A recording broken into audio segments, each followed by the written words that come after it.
বিতর্ক যেন পিছুই ছাড়ছে না বিশ্ব চ্যাম্পিয়ন আর্জেন্টিনার। মাঠে অবিশ্বাস্য প্রত্যাবর্তনের জয়ে বিশ্বকাপের কোয়ার্টার ফাইনাল নিশ্চিত করেছে লিওনেল মেসির দল। কিন্তু সেই উচ্ছ্বাসের মাঝেই নতুন এক বিতর্কের নাম জড়িয়েছে আর্জেন্টাইন ফুটবল অ্যাসোসিয়েশন এএফএ। অভিযোগ উঠেছে যুক্তরাষ্ট্রে এএফএ এর ব্যবসায়িক কার্যক্রম ঘিরে সম্ভাব্য অর্থ পাচার ও আর্থিক অনিয়মের তদন্ত করছে এফবিআই এবং মার্কিন ফেডারেল প্রসিকিউটররা।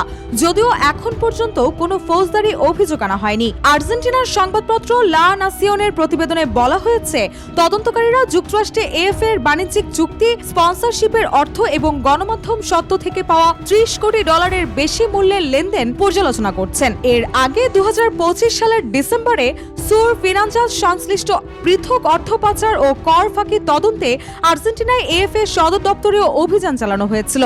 বিশ্বকাপ জয়ের স্বপ্নে ছুটে চলা আর্জেন্টিনাকে তাই এবার মাঠের পাশাপাশি মাঠের বাইরের বিতর্কও সামলাতে হচ্ছে।